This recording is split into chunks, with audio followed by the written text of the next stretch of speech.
మట్టి విగ్రహాల వల్ల పర్యావరణ సమస్యలు తగ్గుతాయంటున్నారు మట్టి విగ్రహాల తయారీదారులు. రంగులు, రసాయనాలతో తయారు చేసిన వినాయక ప్రతిమలకు స్వస్తి పలికి మట్టి విగ్రహాలను వాడాలంటున్నారు. మట్టి విగ్రహాలను పూజించడం ద్వారా ప్లాస్టర్ ఆఫ్ ప్యారిస్ విగ్రహాల వాడకం వల్ల కలిగే పర్యావరణ సమస్యలను తగ్గించవచ్చని తెలిపారు. ఇక విజయవాడలో మట్టి వినాయక విగ్రహాల తయారీకి సంబంధించి మరింత సమాచారం మా ప్రతినిధి నరసింహ అందిస్తారు.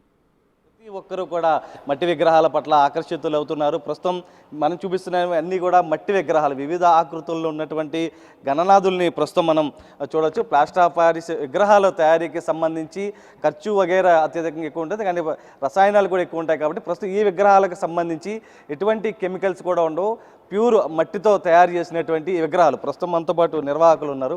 సార్, మొత్తం ఎటువంటి డిఫరెంట్ స్టైల్ ఆఫ్ మొత్తం కూడా గణనాథుల్ని ఈసారి ప్రత్యేకంగా ఈ సంవత్సరం మేము 3 అడుగుల నుంచి 7 అడుగుల వరకు ఏర్పాటు చేయడం జరిగిందండి. ప్రతి సంవత్సరం లాగానే 5 అడుగుల విగ్రహాలకి మాకు డిమాండ్ చాలా ఎక్కువ ఉంటుంది. కాబట్టి ఈ 5 అడుగుల విగ్రహాలు దాదాపు ఒక 300 విగ్రహాలు ఏర్పాటు చేయడం జరుగుతుంది. ఈ 300 విగ్రహాలు మాకు దాదాపుగా 85 to 90% విగ్రహాలు బుక్ అయిపోయాయి. సో ఇంకా పండగ 4 రోజులు ఉంది కాబట్టి ఈ 4 రోజులు ఆ విగ్రహాలు కూడా అయిపోతాయి. ఇది ఈరోజు ఇలా రావడానికి కారణం ఏంటంటే, మేము మట్టి విగ్రహాలు 8 సంవత్సరాల క్రితం విక్రయం ప్రారంభించినప్పుడు మేము మొదట ఆలోచించింది, జనాల దగ్గర తెలుసుకుంది ఏంటంటే, మోడల్స్ ఉండవు మట్టి విగ్రహాల్లో, స్ట్రెంత్ ఎక్కువ నిలబడవు, నిమజ్జనానికి సరిపోవు అనే అపోహలు చాలా ఉండేవి. సో ఎవరైతే మా దగ్గర 8 సంవత్సరాల నుంచి విగ్రహాలు తీసుకోవడం మొదలుపెట్టారో అందరూ కరాఖండిగా ఈరోజు మట్టి విగ్రహాలు నిలుస్తాయి, మనం నిమజ్జనం చేసుకున్న ఏమాత్రం అభ్యంతరం లేదు, హ్యాపీగా మనం చేయొచ్చు.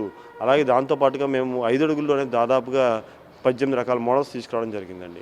అలాగే గొప్పగా మేము చెప్పుకోగలిగింది అంటే, ఆంధ్ర రాష్ట్రంలో మట్టి విగ్రహంలో నుంచున్న గణపతి, అంటే ఉత్సవ విగ్రహం అంటే సహజంగా గణేష్ స్వామివారు, వినాయక స్వామివారు కూర్చుని కాకుండా నుంచుని కూడా ఉంటారు. అలా నుంచుని ఉన్న విగ్రహాలు చాలా ఫేమస్గా ఉంటాయి. ఖైరతాబాద్ తీసుకున్నా, లాల్బాగ్ తీసుకున్నా, అంటే మట్టి విగ్రహాలు కూడా అలా సంబరంగా చేసుకోవాలి అంటే విగ్రహాల యొక్క మూల స్వరూపం మార్చకుండా, ఆగమశాస్త్ర నియమాలను దాటకుండా పద్ధతి ప్రకారం విగ్రహాలు తయారు చేస్తూ దాంట్లోనే మేము వినాయకుడు నుంచోబెట్టే వినాయకుడు కూడా తీసుకురావడం జరిగిందండి. ఇలాంటి మోడల్స్ పంచముఖి వినాయకుడు, లేకపోతే శివలింగంతో పాటు స్వామివారు, ఇలా రకరకాల మోడల్స్ మేము ఎప్పుడైతే తీసుకొచ్చామో ఆబ్వియస్లీ ప్రజల్లో కూడా మట్టి విగ్రహాల్లో మోడల్స్ ఉంటాయి, మట్టి విగ్రహాల్స్లో మోడల్స్ ఉంటాయని చెప్పి ఒక నిర్దిష్టమైన అభిప్రాయానికి వచ్చేసారు. దాంతోపాటుగా ఈ విగ్రహం మీకు చాలా స్ట్రెంతీగా ఉంటుందండి. మేము విగ్రహం పైన మేము ఎక్కి కూర్చొని చూపిస్తాం. ఇప్పుడు ఎవరైనా మా దగ్గరకు వస్తే వినియోగదారుడు మరోసారి ట్రై చేద్దాం అంటే, చాలా మందిలో కూడా ఒక అపోహ అవుతుంది, ఏదైతే మట్టి విగ్రహాలు ఊరకనే పట్టుకుంటే ఊడిపోతాయి, సరిగా ఉండవు, విగ్రహాలు పూజలు చేయాలి కాబట్టి దాదాపు 9 రోజులు పాటు పూజలు చేయాలి కాబట్టి సరిగా ఉండవని చెప్తున్నారు. ప్రస్తుతం మనం విజువల్స్లో చూడొచ్చు, ఏదైతే ఒక అపోహ ఒకటే నడుస్తుంది, మట్టి విగ్రహాలని పట్టుకుంటే ఊడిపోతాయి. కానీ మనిషి ఏదైతే మట్టి విగ్రహాల పైకి ఎక్కి మరీ కూడా చూపిస్తున్నారు. ప్రస్తుతం మనం చూడొచ్చు, అంతే చాలా స్ట్రాంగ్ ఉంది.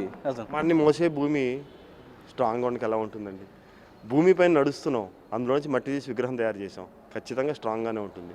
అపోహ ఏంటంటే మట్టి విగ్రహాలు అంటే స్ట్రాంగ్గా ఉండవు అని. ఈ మట్టి విగ్రహాలు తయారీ చాలా ఈజీ అనుకుంటారండి.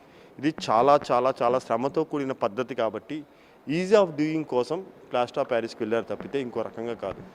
ఎందుకంటే ఒక అచ్చు తయారు చేస్తే మేము ఆ అచ్చు నుంచి ఒక విగ్రహం తీయాలని దాదాపు 15 రోజులు మేము ఎదురు చూడాలి.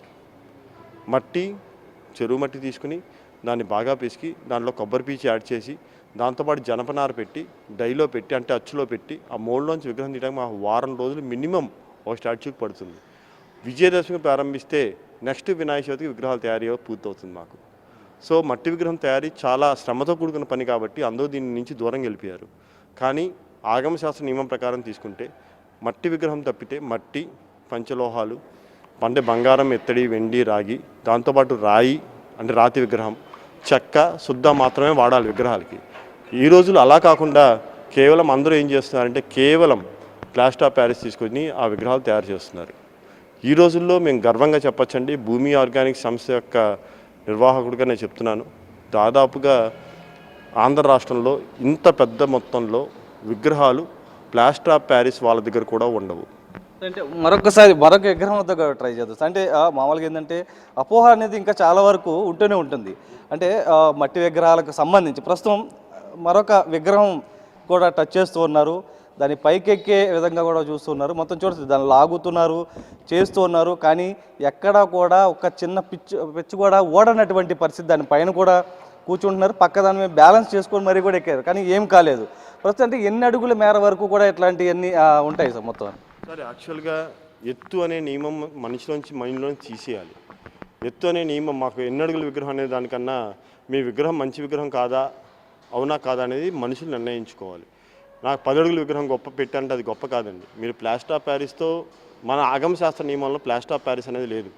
ప్లాస్టర్ ఆఫ్ ప్యారిస్ అంటే చైనీస్ క్లే, అంటే భారతదేశం చైనా నుంచి చైనీస్ క్లేని ఇంపోర్ట్ చేసుకుని దాంతో విగ్రహం తయారు చేస్తున్నాం. మీరు ఇంపోర్ట్స్ ఎక్స్పోర్ట్స్ చూసుకున్న, దేశీయ విధంగా చూసుకున్న, స్వదేశీ సంస్కృతి చూసుకున్న, ఆగమ శాస్త్ర నియమం చూసుకున్న, పర్యావరణం చూసుకున్న, ఏ విధంగా చూసుకున్నా కూడా ఖచ్చితంగా ఇది విగ్రహం అనేది కాదు. పిఓపి అనేది మట్టి విగ్రహం మేము ఏదైతే చేస్తున్నామో ఈ మట్టి విగ్రహం మీకు కంపల్సరీగా అడుగుల కన్నా మోడల్ బట్టి మనం ధర నిర్ణయిస్తామండి. అడుగులు అనేది ప్రైస్ ఎట్లా ఉంటుంది? ప్రైస్ మేము 5 అడుగుల విగ్రహం మేము ఇప్పుడు ఏదైతే చెప్పామో ఈ 300 విగ్రహాలు 15,000 రూపాయలకి అందుబాటులోకి తీసుకొచ్చామండి. 7 అడుగుల విగ్రహాలు చాలా తక్కువ ఉంటాయి మా దగ్గర. అది కూడా ఏంటంటే మొదటిసారి 7 అడుగుల విగ్రహం ఇచ్చి నెక్స్ట్ టైం వాళ్ళని 5 అడుగుల విగ్రహాన్ని మారుస్తాం. సో మాట్లాడతాం, కన్విన్స్ చేస్తాం, పర్యావరణ యొక్క హితం తెలియజేస్తాం, చేసి అందరూ పర్యావరణ పరిరక్షణ సమితి, భూమి ఆర్గానిక్స్ ద్వారా మట్టి విగ్రహాలకు మారాలి, ఎకో ఫ్రెండ్లీగా ఉండాలి. అంటే లాస్ట్ టైము సేల్స్ ఎట్లాగా ఉన్నాయి, అంటే ఈ సంవత్సరం చాలా వరకు పెరిగాయని చెప్తున్నారు. అంటే ఎంత మేరకు మట్టి విగ్రహాలకు సంబంధించి డిమాండ్ పెరిగింది? సో లాస్ట్ సంవత్సరం తీసుకుంటే పోయిన సంవత్సరం విపత్కర పరిస్థితులు, ప్రకృతి ప్రకోపాలు. ఆ ప్రకృతి ప్రకోపాలంటే మీరు కంపల్సరీగా మీరు అర్థం చేసుకుంటే ఓన్లీ వన్ థింగ్ ఏంటంటే ప్లాస్టిక్ అనేది ఎక్కువ ఉండటం వల్ల, డ్రైనేజెస్ బ్లాక్ అవటం వల్ల మీకు కంపల్సరీగా వరద అనేది విజయవాడని పోటెత్తి ముంచెత్తిందండి. ఎన్ని జీవితాలు నాశనం అయ్యాయో, ఎన్ని జీవితాలు ఇబ్బంది పడ్డాయో మనందరం ప్రత్యక్షంగా చూసాం. వినాయక చవితికి సందర్భంగా అలా వరద ఉండటం వల్ల చాలామంది పండుగ చేసుకోలేదు కాబట్టి ఆబ్వియస్లీ విగ్రహాలు లాస్ట్ ఇయర్ మావి కూడా మట్టి విగ్రహాలు చాలా వరకు మిగిలిపోతే మేము కూడా అవి నిమజ్జనం చేసేస్తాం ప్రతి సంవత్సరం మన విగ్రహం మిగిలితే.